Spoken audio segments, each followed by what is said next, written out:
Buenas tardes a todos. Muchas gracias por vuestra asistencia, muchas gracias por haber aceptado la invitación que os hicimos desde el Instituto de Estudios Albacetenses y desde el Ministerio de Cultura.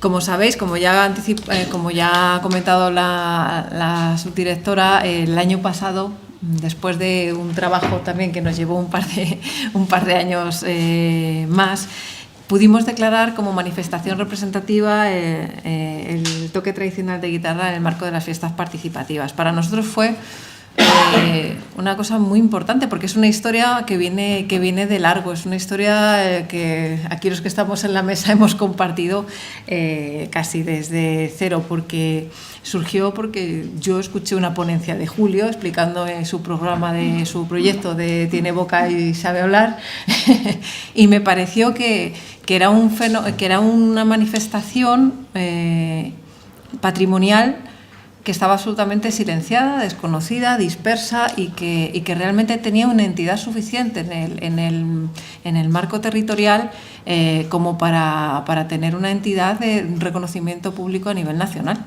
Y no solamente un reconocimiento, porque como veremos ahora, lo que tiene es una protección legal. Con esta declaración lo que hemos conseguido es protegerla legalmente. Y como veremos también, es el objeto de esta charla, lo que se pretende, una vez declarado, es hacer una planificación de salvaguarda. Es decir, que entre todos los que participamos en ella, o bien como comunidad portadora, bien como especialistas o bien como administración, como es mi caso, de una manera participada, colectiva y consensuada, trabajar y remar todos en el mismo sentido. ¿Para qué? Pues para que esto sea una realidad y para que pueda tener la oportunidad de transmitirse a las diferentes generaciones y siga viva. Al final, quien decidís si sigue viva o no, sois vosotros, no las instituciones. Y en el marco de lo que os vengo a contar, por eso el título de mi charla, como una responsabilidad colectiva, es que nosotros consideramos que los fundamentales sois vosotros, así, no nosotros, todo el mundo. Y os quería explicar por qué, porque no es una cuestión nacional, sino es una cuestión a nivel internacional, que como veréis, para este tipo de patrimonializaciones, el concepto es distinto de cómo se suele tratar la protección del patrimonio, como pueda ser, qué sé yo, este propio edificio, una iglesia, un yacimiento arqueológico, en el que hay una serie de recursos en las que, y unas formas de praxis y actuación que son muy diferentes que las que podamos adoptar aquí. Y es importante, y sobre todo me gustaría transmitir la idea de, primero, que el objetivo de estas jornadas es este debate que establezcamos entre todos para establecer las líneas maestras para hacer un plan de salvaguarda, que ese plan de salvaguarda tiene que emanar de vosotros. Vosotros sois los que vais a decir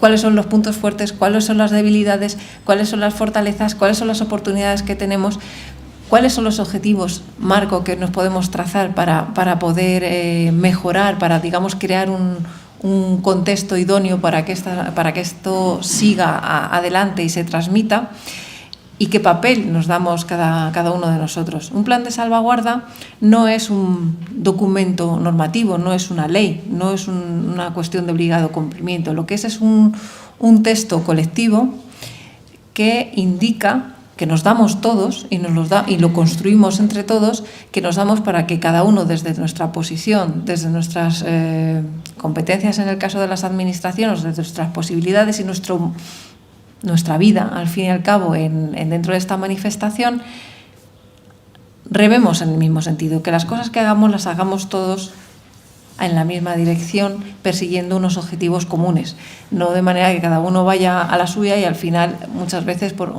pese a una actitud bien intencionada, puede hacer más daño que bien. Y de eso se trata, y es un trabajo, como os decía, colectivo.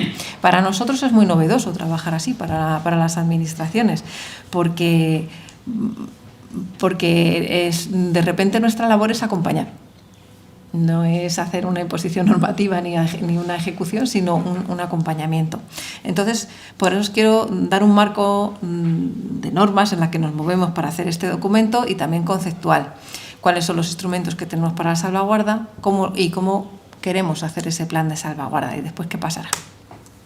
En cuanto al marco normativo y conceptual del patrimonio cultural inmaterial, sabéis que nos movemos en el marco del UNESCO, de la Convención para la Salvaguarda del Patrimonio Cultural Inmaterial de 2003, que lo define como usos, representaciones, expresiones, conocimientos, técnicas. Es importante que las comunidades reconozcan, ¿vale?, que se tiene que transmitir de generación en generación y que promueve el respeto a la diversidad cultural. Ese está muy claro, el del Convenio de Patrimonio Cultural Inmaterial, pero también nos movemos con otra serie de convenios, como el de Faro, que es posterior, 2005, lo ratificó España en el año 22, en el que habla también de unas cuestiones muy interesantes, que vienen a complementar un poco ese marco que nos daba sobre el patrimonio cultural inmaterial, y habla ya no de comunidades portadoras, como hablaremos mucho durante estos días, sino de comunidades patrimoniales. Eso es un concepto interesante porque es más extenso, no solamente es la comunidad portadora la que tiene el conocimiento, la que lo recrea, sino todas las personas que están alrededor, que sí que valoran esos aspectos del patrimonio cultural y lo desean también conservar a su manera, aunque no, en este caso, aunque no toquen, aunque no participen directamente, pero sí que están interesadas, tienen ese reconocimiento hacia ese patrimonio y sí que están interesadas en que se preserven. Y los estados, en este caso que ratificamos, pues nos comprometimos a enriquecer los procesos de desarrollo económico, político, social, pero sobre todo cultural, y pues hacer estudios de impacto sobre el patrimonio cultural y estrategias para mitigación de daños. ¿Eso a qué nos enfrenta? A un concepto, estamos, como os decía, dentro de ese marco, a un concepto de patrimonio diferente, en el que podemos mirar, yo os traía este símil, ¿no?, de mirar por la ventana y mirarnos al espejo. ¿Qué vemos? ¿Qué contextos tenemos? Pues tenemos sociedades diversas, tenemos muchas diferencias entre entornos. Hay una aceleración de los ritmos y dinámicas vitales a todos los niveles. Y hay, en general, una búsqueda colectiva de identidades. Ese es el marco, el contexto en el que las sociedades modernas pues, se están moviendo. Hablo siempre de generalidades, por supuesto. Entonces, ese aumento de la diversidad cultural, hay una serie de factores que aumentan ese ritmo hacia esa diversidad. Y nos enfrentamos también en estos contextos, ¿no?, en esta declaración en concreto también, ¿no?, hay un aspecto así. Y es pues, la globalización, el aumento de las migraciones, la rapidez de las comunicaciones, la facilidad de transportarse, la facilidad de acceso y producción de contenidos. Esto, aunque parece una cosa muy genérica, es perfectamente trasladable. Veníamos hablando después de comer, precisamente Julio y yo, de esto, ¿no?, de cómo cambian, por ejemplo, las formas de transmisión, cómo antes pues a lo mejor una persona se ponía enfrente de la otra y aprendía a tocar, y ahora te buscas un vídeo de YouTube y puedes acceder a un conocimiento de otra persona, incluso de una persona fallecida, que ha habido un hiato en la transmisión y sin embargo se mantiene porque había una documentación en la que puedes acceder a ella. Son formas de cambiar, ¿no?, de esa diversidad que... Y tenemos luego además, partimos de dos contextos distintos, claramente. El contexto rural, que nos habla, que además es complejo porque hay una sociedad tradicional que convive con un neoruralismo, con fenómenos de migración y fenómenos residenciales, ¿no?, de fin de semana, casas de vacaciones que van al entorno rural y no tienen una residencia fija. Ese es un contexto dentro del mundo rural muy particular que hace que haya una serie de relaciones y de relación también con el patrimonio y la transmisión con unas dinámicas concretas, unas dinámicas que varían sensiblemente en entornos, por ejemplo, urbanos, por el propio tamaño, ¿no?, de las ciudades, la existencia de grupos diferenciados, mayores que a lo mejor en las poblaciones rurales, el propio urbanismo de la ciudad va a condicionar de manera fundamental cómo se transmite, y otro tipo de factores como puede ser la economía, la forma que ha tenido de crecer esa ciudad, que van a definirla, ¿no?, a nivel patrimonial. Luego está el concepto temporal. Nosotros vivimos en general en un tiempo acelerado, en un tiempo globalizado, y sin embargo eso lo que nos genera es una necesidad quizá de raíces. Se percibe, ¿no?, a nivel muy general, pues una necesidad de anclar en un tiempo volátil, en unos entornos digitales, en entornos virtuales, más que digitales ya, pues esa necesidad de raíces y entrar en otro tiempo. Esto a nivel patrimonial es importante porque efectivamente hay otras miradas y se están volcando miradas hacia cuestiones patrimoniales que hacen que tome una relevancia particular. Y si nos miramos, eso a nivel general era mirar por la ventana, si os acordáis, y ahora mirémonos al espejo, vamos a mirarnos a nosotros mismos. quiénes somos realmente, por qué somos así. ¿Queremos ser otros? ¿Cómo queremos ser? El patrimonial, es decir, hablamos de nuestra identidad, cómo nos miramos. Las comunidades patrimoniales pueden hacer un uso de la identidad a través del patrimonio. Puede ser una herramienta integradora. Vamos a buscar puntos comunes de creación, de recreación, de espacios simbólicos compartidos, actitudes abiertas a la participación, integrar a nuevos grupos o individuos, o podemos utilizarlo de otra manera muy diferente, que es como elemento diferenciador. Es decir, nuestro patrimonio es una cosa que nos diferencia del otro. A veces es una cuestión consciente y premeditada, y hay un uso que excede lo meramente, o sea, que hay otros usos, digamos, paralelos de este concepto identitario y patrimonial, y a veces no es consciente, o nos preguntamos si realmente es consciente. ¿Es necesario para identificarnos, para realmente tener esa sensación de identidad? O nos podemos plantear hasta qué punto es necesario. Es decir, todo ese tipo de reflexiones están encima de la mesa a la hora de plantearnos las cuestiones identitarias. ¿Qué nos pasa a las administraciones en cuanto a esta utilización? Pues para las administraciones creemos que este patrimonio, esta identificación patrimonial, pues es una buena herramienta de convivencia y cohesión social. Es decir, estamos hablando desde el punto de vista positivo y benéfico, digamos, ¿no? Entonces, pues bueno, favorecer las expresiones culturales siempre enfatizando la diversidad como un valor positivo. Y en cuanto a lo que es más gestión, la planificación, pues las administraciones tienen que habilitar espacios, recursos, políticas y planes específicos, que es donde se enmarca este trabajo de salvaguarda que queremos hacer.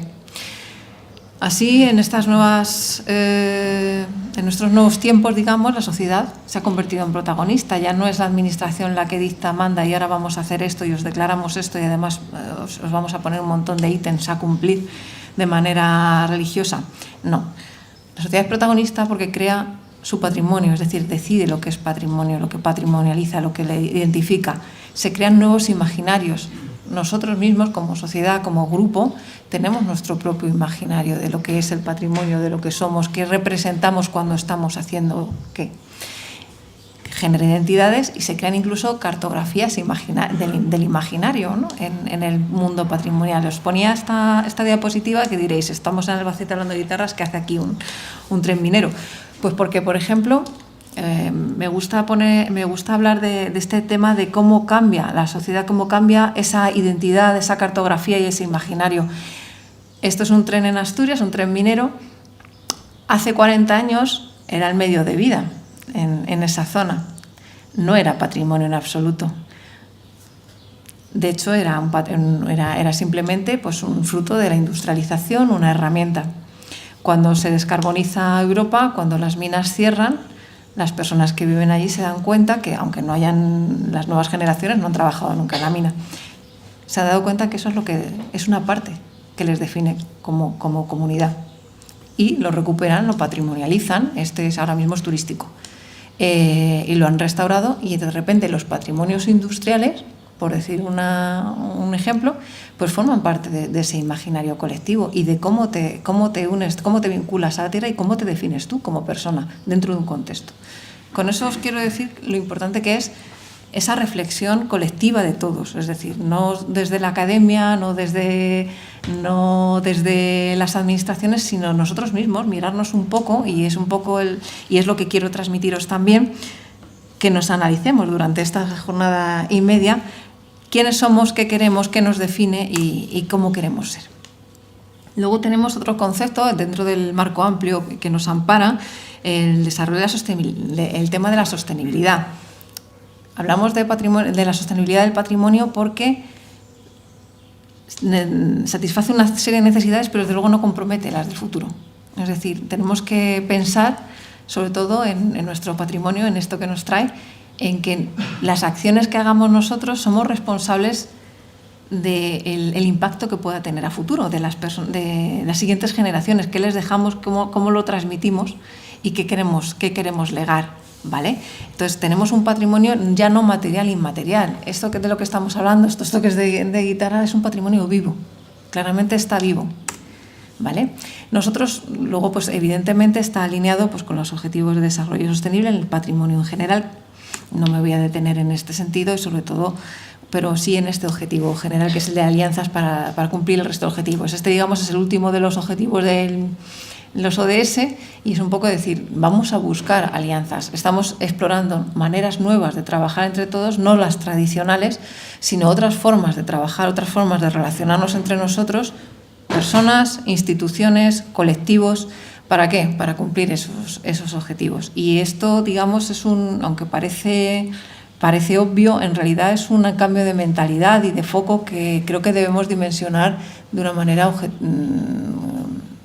clara, ¿no? Es decir, realmente hay que valorarlo en su justa medida. Ese cambio de enfoque es casi subversivo.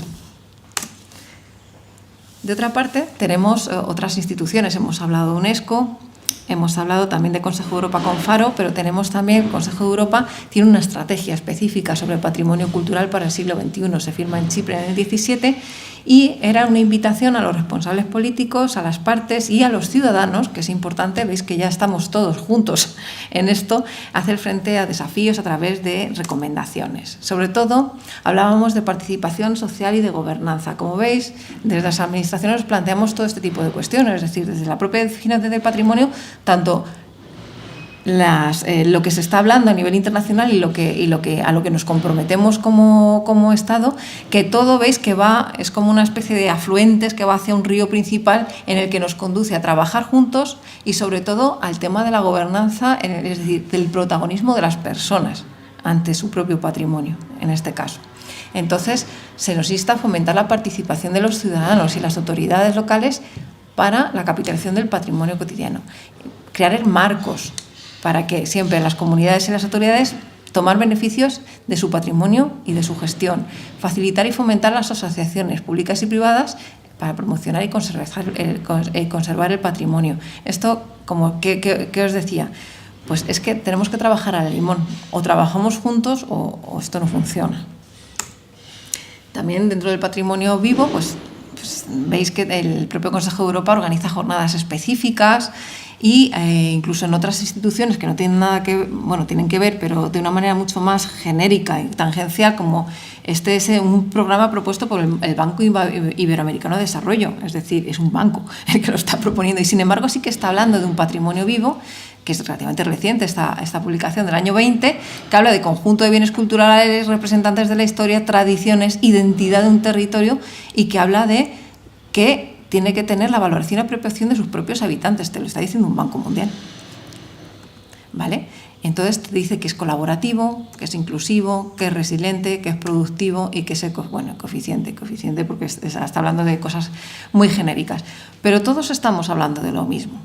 Tenemos el Convenio Europeo del Paisaje, que el paisaje que tiene que ver con el inmaterial, pues el paisaje también es cultural, que es todo, ¿vale? Todo el territorio que percibe la población por esa interacción. Esos paisajes tienen un valor patrimonial y los paisajes culturales también, y no solamente son naturales, son urbanos. Y el sonido, el clima que se genera, la energía que se mueve cuando estáis haciendo esas fiestas participativas, eso es paisaje también, es paisaje cultural. Y eso define el lugar donde lo hacéis. Porque si le dejarais de hacer, cambiaría radicalmente, no sería el mismo. Entonces, nosotros, pues eso, tenemos un patrimonio común cultural y nos atenemos a una normativa. Ya empiezo con la parte más rollo, pero prometo ser muy breve. Nosotros nos guiamos y la declaración de manifestación representativa es por la Ley 10/2015 de salvaguarda de patrimonio cultural inmaterial, que está alineada con lo que decía UNESCO. ¿Y allí cómo lo definíamos? Pues es muy parecido al anterior. Usos, representaciones, expresiones, conocimientos, técnicas que comunidades, grupos o incluso individuos reconocen como parte integrante de su patrimonio cultural. Aquí hay una lista de tipos. Aquí claramente pues tenéis la I de manifestaciones sonoras, música y danza tradicional, pero no solamente es esa. Las formas de socialización colectiva y las organizaciones tienen un peso específico brutal en vuestra declaración. La ley que dice que las comunidades portadoras son las verdaderas protagonistas, responsables de recrear y transmitir el patrimonio. Y dice que que tiene una serie, que también hablaremos esta tarde, porque aquí hay constructores de instrumentos, vinculado a un patrimonio mueble, inmueble y espacial. Es importante también, por ejemplo, en vuestros lugares de origen, los espacios en los que vosotros hacéis esa música.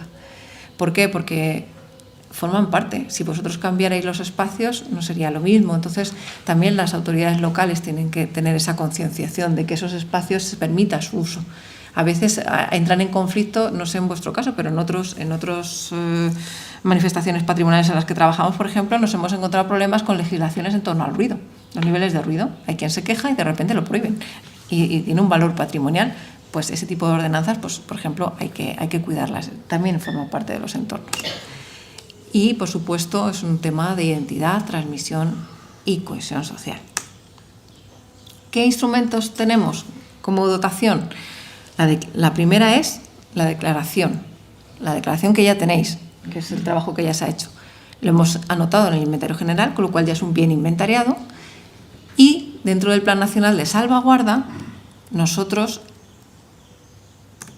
lo que hacemos es establecer las bases para que efectivamente se doten, digamos, la salvaguarda. Tenemos unas líneas marco, pero queremos que cada plan es unitario porque cada manifestación es totalmente diferente. No tiene nada que ver trabajar sobre el carnaval, la transhumancia o la apicultura que trabajar sobre el toque tradicional de guitarra. No tiene nada que ver, con lo cual debe tener su particular característica. Nosotros tenemos un Plan Nacional de Salvaguarda del Patrimonio Cultural Inmaterial que habla de investigación y documentación como uno de los pilares, como la formación, la transmisión, la promoción y difusión, otro de ellos, y la comunicación, que es importante.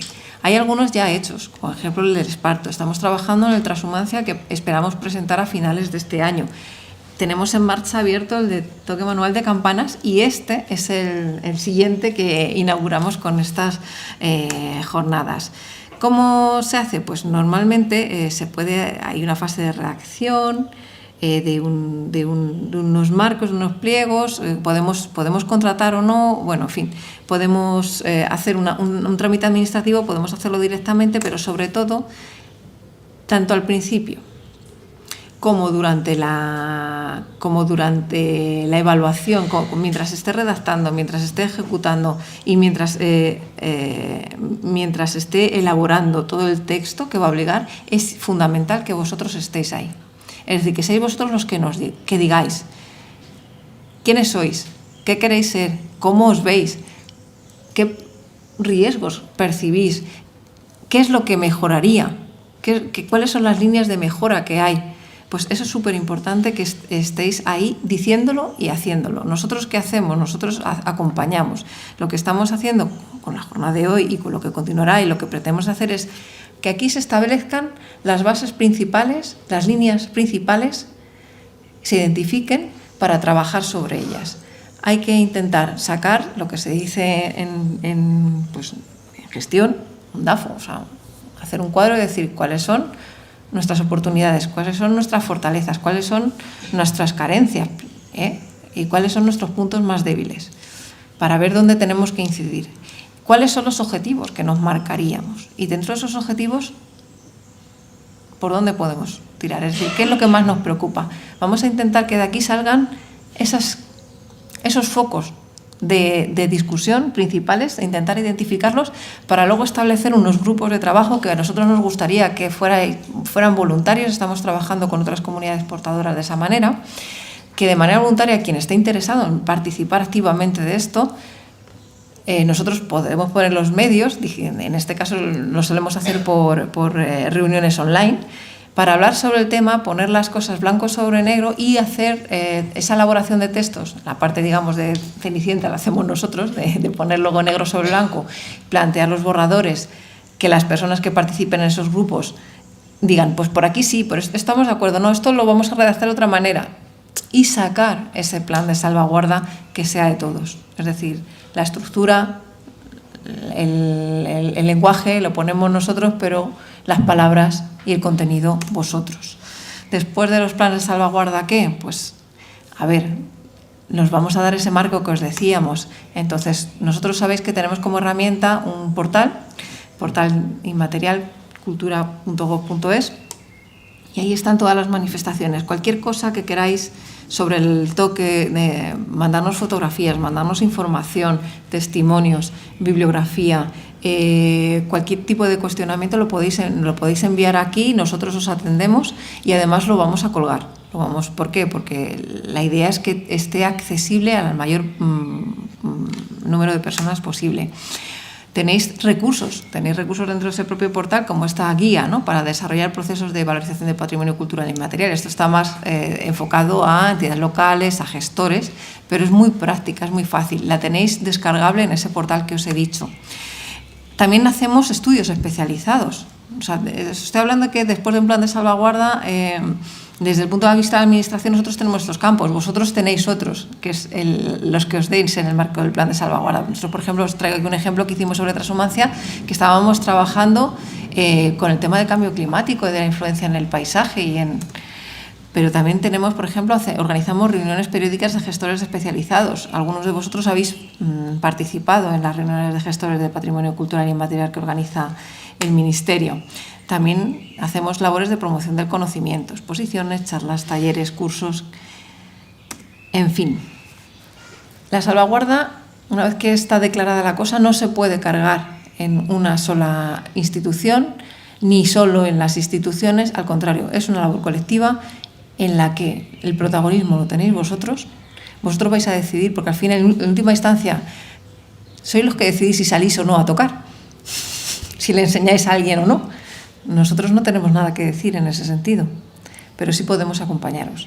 Entonces, esa labor de reflexión, esa labor de trabajar todos al unísono, sobre todo trabajar todos en la misma dirección, es importante. No nos olvidemos, son 3 niveles. Vosotros en el centro, luego las comunidades culturales, es decir, todas las personas que están interesadas en el patrimonio, que no necesariamente saben tocar la guitarra ni cantar ni nada, pero les gusta y lo reconocen y os reconocen. Vuestra labor y vuestro trabajo son importantes también. Y nosotros como administración, que estamos en ese lugar de facilitación y de acompañamiento. Así que os doy el marco. Vamos a ver si nos cunde. Estoy en tiempo, así que ha salido todo bien. Cualquier cosa, cualquier pregunta, esto es una cosa participativa, ¿vale? El formato de mesas redondas para que intervinamos, discutamos, nos peguemos sin hacernos daño y luego podamos efectivamente de ahí sacar un conocimiento útil, ¿vale? Una herramienta útil, una serie de ítems que realmente sean operativos, que nos sirvan para trabajar todos. Así que a vuestra disposición quedo, ¿vale? Gracias.